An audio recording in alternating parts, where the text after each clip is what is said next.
Es de todos conocidos que uno de los factores de riesgo de padecer osteoartritis y de la progresión del mismo padecimiento, pues es la obesidad.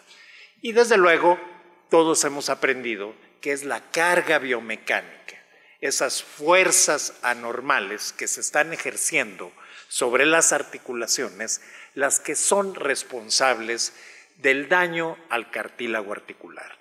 Este cartílago articular, que es un tejido altamente especializado, que no se regenera. La pérdida del cartílago articular, entonces, presupone un daño irreparable, irreversible y que va a llevar en consecuencia al desarrollo de un padecimiento crónico que va a conllevar la insuficiencia de la articulación y desde luego la discapacidad. Sin embargo, hemos visto que articulaciones que no soportan peso también padecen y son asiento de osteoartritis cuando están asociadas a la obesidad. Desde luego, los factores genéticos aquí juegan un papel de importancia, pero en ocasiones tampoco estos factores son tan importantes. Entonces, ¿qué sucede? Son articulaciones que no soportan peso y que son asiento de este padecimiento degenerativo. Bien, pues ahí la obesidad, a través de sus factores metabólicos, pues desde luego contribuyen a la alta prevalencia de osteoartritis en estos individuos obesos. Como bien conocen, la osteoartritis es la forma de artritis más común que tiene una alta prevalencia mundial. Desde luego, hay factores inflamatorios y factores estructurales que, una vez que se instalan, son responsables de la presentación de dolor y, como ya mencionamos, evolucionan hacia la discapacidad funcional. La prevalencia global de osteoartritis, según estudios muy recientes, encuestas muy recientes, grandes estudios epidemiológicos, nos ubica en 3.8%. Los años de vida ajustados por discapacidad asociada a la osteoartritis se incrementaron cuando se han analizado dos periodos de tiempo. En 1990, estos años de vida ajustados por discapacidad ubicaban a 10.5 millones. En el año 2010 se incrementaron a 17.1 millones. En México también tenemos estudios epidemiológicos que se han llevado a cabo por indicaciones del Colegio Mexicano de Reumatología y utilizando una tecnología COPCORT se han podido obtener las siguientes cifras. Las mujeres tienen una prevalencia de 11.7% y en el género masculino de 8.71%. Sin embargo, de manera interesante, cuando se analizan las diferentes regiones del país, esta prevalencia es cambiante, tan cambiante que va de estados en donde hay una altísima prevalencia, del 20.5%, a otras regiones, otros estados, también ubicados en el norte del país, cuya prevalencia es del 2.5%. A nivel de nuestra institución, tenemos los siguientes datos. En el año 2011, los pacientes vistos por primera vez se pudieron diagnosticar como enfermedad articular degenerativa u osteoartritis ubicada principalmente en la rodilla en un número de 1.017 casos. Cuando este padecimiento se ubica en la articulación coxofemoral, agrega 392 casos y así la afección de la rótula, 223 casos, y otras localizaciones agregan también un número para llegar a una cifra muy cercana a los 2,000 casos. Pasando a analizar el otro aspecto del binomio, la obesidad. A nivel mundial, bueno, pues sabemos que somos uno de los países que tiene una mayor prevalencia de obesidad. Y aquí tenemos una estadística muy reciente en donde ubica a México como el país del continente americano con mayor obesidad. No es el país, de acuerdo a esta estadística, que tenga la mayor prevalencia de obesidad, pero sí en el continente americano, 68.9%.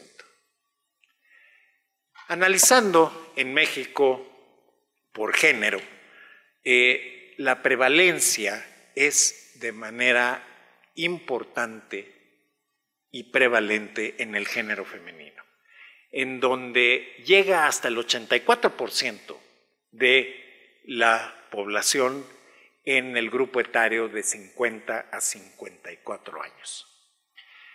En este mismo grupo, en el género masculino, la prevalencia se ubica en el 78%. Pero de manera muy importante podemos ver que los niños, y desde luego al ir progresando la edad, pues esta prevalencia de obesidad se va haciendo cada vez mayor y nos deja desde luego grandes secuelas. El doctor Luis Guillermo Ibarra, ya hace años, en 1965, en nuestra revista Cirugía y Cirujanos, tuvo una visión que hoy en día es una realidad. Él veía la osteoartritis con una serie de factores de riesgo y entre ellos él desde luego definió el peso excesivo como un factor de riesgo. En aquel entonces, desde luego, la teoría mecanicista de la osteoartritis era la prevalente.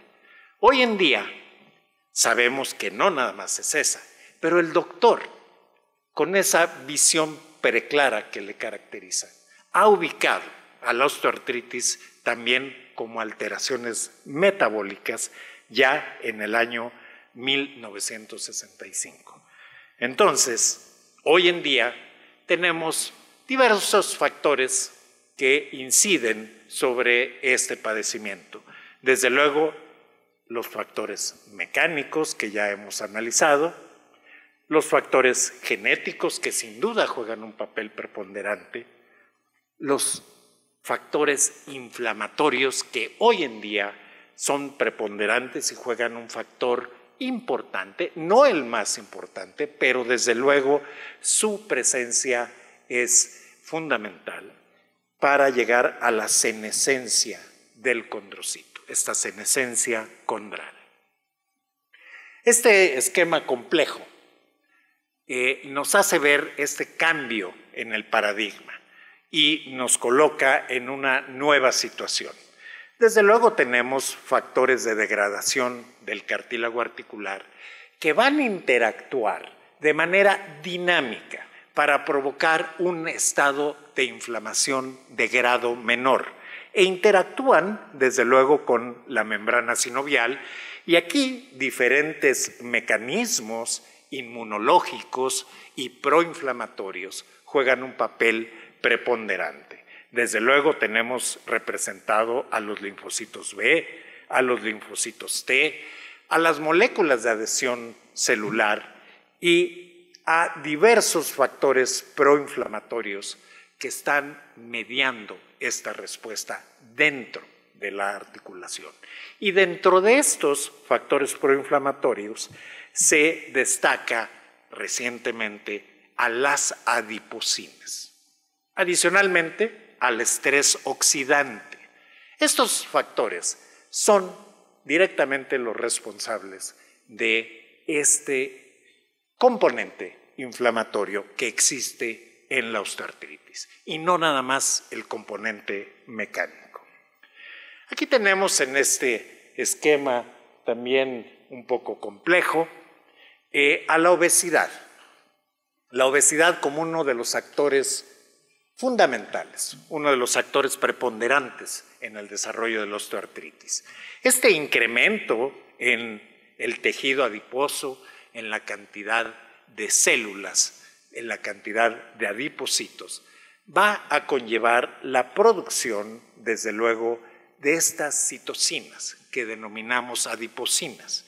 Entre ellas destacan la leptina, la adiponectina, la bisfatina, la resistina, la quemerina, etc. Incluso el amiloide sérico A3. Estas adipocinas, como factores proinflamatorios, van a actuar sobre diferentes blancos tisulares y blancos celulares, que son los condrocitos, los sinoviocitos, desde luego los osteoblastos y desde luego las células inmunológicas. Todo ello va a conllevar a este ambiente proinflamatorio que se desarrolla en los pacientes que tienen obesidad y osteoartritis. Adicionalmente, y no sin ser importante, los factores biomecánicos, el aumento del estrés sobre la articulación, estos factores que están influyendo directamente, sobre todo en aquellas articulaciones que soportan peso, aquellas de las extremidades inferiores, pues desde luego también van a jugar un papel preponderante en el desarrollo y progresión de este padecimiento. ¿Qué tan importante es la asociación? A nivel mundial, pues tenemos datos en este metaanálisis que conllevó 85 estudios seleccionados, pues se llegó a la conclusión de que la asociación, este binomio, pues tiene un riesgo de 2.63 veces de padecer osteoartritis en presencia de obesidad. Pero no nada más la obesidad como tal es un factor preponderante. El grado de obesidad, el índice de masa corporal, también juega un papel importante. En este otro metaanálisis les muestro cómo dos estudios analizados con esta técnica mostraron que cuando el índice de masa corporal fue de 25, el riesgo, de padecer osteoartritis se ubicó en 1.59. Cuando el índice de masa corporal se incrementó a 30, el riesgo se duplicó a 3.55. Y cuando fue mayor a 35 kilogramos por metro cuadrado, este índice de masa corporal conllevó a un riesgo relativo de 7.45. Aquí se demuestra claramente la asociación entre osteoartritis y obesidad. Y no nada más la obesidad, sino los diferentes grados de la misma. Comentábamos hace un momento acerca de este paradigma en donde las adipocinas están jugando un papel preponderante. Estas moléculas fueron descubiertas en 1994. El tejido adiposo blanco, entonces, ha sido reconocido como un verdadero órgano endocrino y secreta estos factores llamados hoy en día adipocinas. Se han implicado estas adipocinas no nada más en el desarrollo de osteoartritis, sino en el desarrollo de diversas enfermedades crónicas que afectan al sistema musculoesquelético, como la artritis reumatoide, entre otras. Entonces, en el caso de la osteoartritis, estas moléculas juegan un papel importante en el desarrollo de este estado inflamatorio de bajo grado. Pero no nada más su desarrollo, sino también su perpetuación. Aquí mostramos la gran cantidad de actividades inmunológicas, bioquímicas, que tiene la leptina en este caso. Entonces podemos observar cómo niveles incrementados de leptina van a provocar un estado proinflamatorio que va a afectar desde luego a los condrocitos e incluso al osteoblasto. Y de esta manera, afectando a varios blancos celulares, es cómo contribuyen al desarrollo de este proceso inflamatorio de grado menor en diversos órganos de las estructuras de la articulación. Todo esto mediado, desde luego, por las células inmunes. Estas adipocinas, en particular la leptina, pues es responsable de la estimulación de una respuesta celular de tipo Th1. También inhibe la respuesta inmunológica de tipo Th2 y actúa no nada más sobre algunos linfocitos, sino también sobre otros blancos celulares como las células dendríticas, las células asesinas naturales. Otro elemento importante de las adipocinas es la adiponectina, que también está implicada igualmente en la respuesta inflamatoria y tiene una gran interacción con el sistema inmune. Estos niveles elevados de adiponectina van a provocar un proceso inflamatorio que va a conllevar a la degradación del cartílago articular, del condrocito.